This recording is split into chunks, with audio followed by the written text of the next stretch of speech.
Écologie. Quand vous entendez ce mot, que vous vient-il en tête? Peut-être à des choses comme la réduction des émissions CO2, le recyclage, les éoliennes, les panneaux solaires, la transition écologique, le développement durable, ou encore à des mouvements politiques ou militants tels que Europe Écologie Les Verts, Greenpeace, WWF, Greta Thunberg, etc., etc. C'est bien joli tout ça, mais non, ce n'est pas de cette écologie dont je veux vous parler, pas de l'écologie politique, de l'écologie scientifique, la première qui a existé. Donc toutes vos idées, nous pouvons les mettre de côté, pour le moment. Mais alors, c'est quoi l'écologie scientifique? L'écologie scientifique, ou juste écologie, est une science comme vous l'aurez deviné. Une jeune science en effet. Elle est née en 1866 et le premier à la nommer est un certain Ernest Haeckel. C'était un Prussien, biologiste, philosophe et libre penseur du 19e siècle. C'était un ami de Charles Darwin, vous savez le mec avec la théorie de l'évolution, les pinsons et les îles Galapagos. Revenons à l'écologie, plus précisément à son étymologie. Le mot écologie vient du grec oikos qui signifie la maison, dans le sens le lieu de vie, l'habitat, et du mot logos qui signifie l'étude, la science. Donc l'écologie est la science qui étudie les habitats naturels, les fameux écosystèmes. Petite info, les chercheurs qui pratiquent ces disciplines, ça s'appelle des écologues. Je vais vous lire la définition de ce bouquin. Écologie, licence master CAPES, édité par Duno. Les auteurs sont Claire Tirade, Luc Abadi, David Laloy et Philippe Goudy. C'est un livre que j'ai souvent consulté pendant mes années d'études en licence et en master. Dispersion, disorder, dynamique des populations, écosystème. Ah, écoutons. Écosystème, ensemble de composantes physiques, chimiques et biologiques en interaction, dont l'organisation, le fonctionnement, la dynamique ne peuvent être compris à partir de la seule connaissance des composantes appréhendées séparément les unes des autres. Vous n'avez peut-être rien compris à cette définition. Pas de souci, je suis là pour expliquer.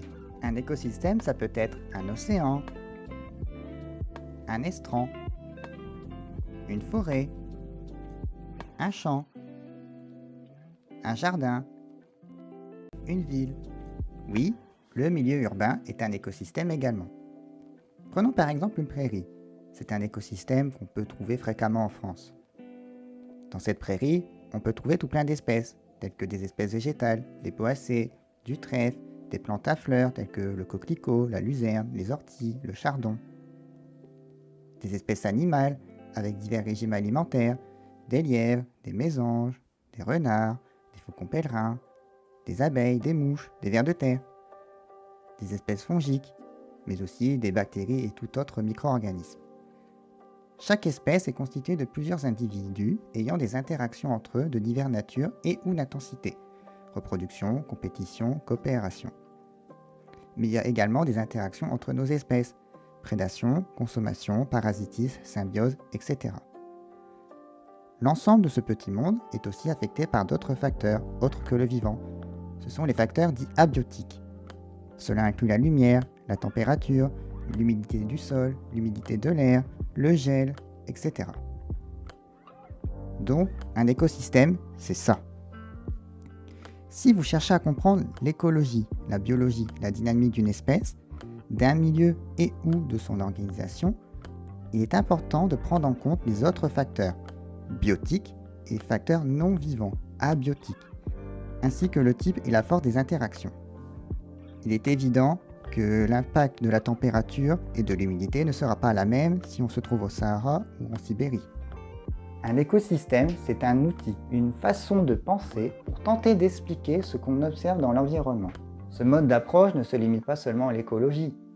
En économie, en logistique, dans les transports, on utilise cette approche également. L'écologie scientifique est un domaine très vaste, qui implique et entrecoupe de nombreuses disciplines. Je vais vous en citer quelques exemples. Il y a l'écologie fonctionnelle, qui elle par exemple va regarder les chaînes alimentaires, les réseaux trophiques comme on dit.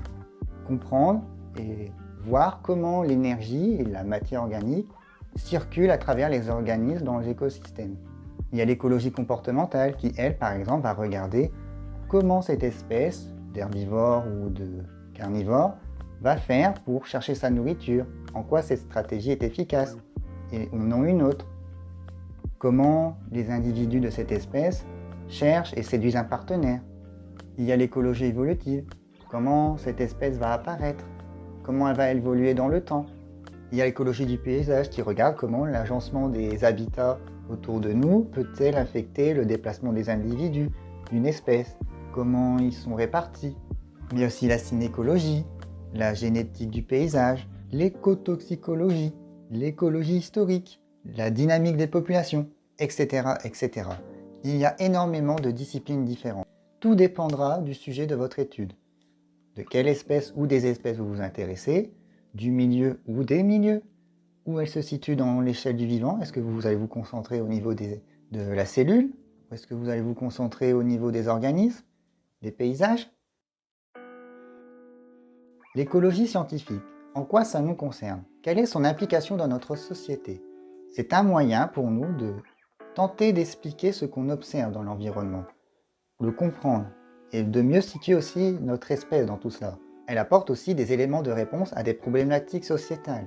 Je ne vous apprends pas que nous vivons dans une grande période de bouleversement, entre le réchauffement climatique et la perte de la biodiversité. Nous en voyons déjà les conséquences de par chez nous, mais aussi dans le monde. L'écologie permet de mieux appréhender ce qui se passe, d'anticiper déjà ce qui se passe à notre époque, mais aussi dans le futur, et quelles étaient les causes dans le passé. Via l'écologie, on peut par exemple modéliser le cycle du carbone, voir quels sont les écosystèmes qui font plus mieux le CO2 qui est contenu dans l'atmosphère, qui le stockent. On peut regarder quelles sont les conséquences du réchauffement climatique sur les espèces et les écosystèmes, leur santé, leur résilience.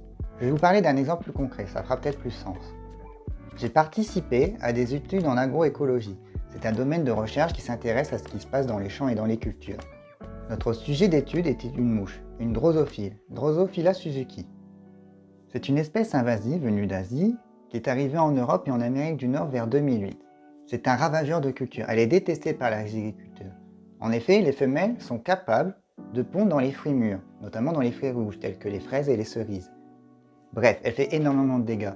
Notre objectif d'étude était de mieux comprendre cette espèce, mais aussi de limiter son impact dans les cultures via ce qu'on appelle la lutte biologique, c'est-à-dire combattre ce ravageur par des espèces déjà présentes dans les cultures, telles que les prédateurs. Et notre étude semblait montrer que certaines espèces d'araignées feraient bien ce job, telles que les araignées loups, même si cela reste à tester et à démontrer. L'écologie scientifique est impliquée dans d'autres domaines dans la société, tels que la conservation et la restauration de milieux, les dépolluer, comme des anciens sites miniers ou d'usines, la surveillance aussi de parcs naturels, par exemple à la création de corridors écologiques, c'est-à-dire faciliter le mouvement de populations d'animaux. Vous vous souvenez de toutes vos idées que nous avons mis de côté au début de la vidéo? C'est là qu'elles interviennent. L'écologie scientifique a apporté l'éveil de la conscience dite écologique, c'est-à-dire l'ensemble des questionnements de notre place dans les écosystèmes, mais aussi de notre impact. L'écologie scientifique nourrit nos réflexions, ainsi que l'aménagement des territoires et de nos modes de pensée. Donc oui, l'écologie politique et scientifique s'influencent, mais pas que. Elle touche aussi d'autres parties de la société, nos modes de vie et notre quotidien. J'imagine mal quelqu'un faire des études en écologie ou en biologie et qui ne soit pas sensible aux questions de réchauffement climatique et de la biodiversité, même si c'est possible. En bref, l'écologie scientifique est une jeune science fondée en 1866 par Ernest Haeckel. Elle étudie les écosystèmes. Au travers de toutes ces diverses disciplines, elle tente de mieux cerner le fonctionnement, l'organisation et la dynamique des écosystèmes et des espèces, mais aussi d'apporter des éléments de réflexion et de réponse à des problématiques sociétales et du monde. Elle a participé à l'émergence de la conscience écologique et replacé notre espèce dans tout ça. Voilà, c'est tout pour aujourd'hui.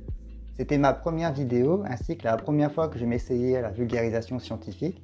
Donc, dans tous les cas, merci d'avoir regardé cette vidéo. N'hésitez pas à la liker et à commenter, ça m'aidera beaucoup. Et sur ce, je vous dis à bientôt et restez curieux. Ciao, ciao!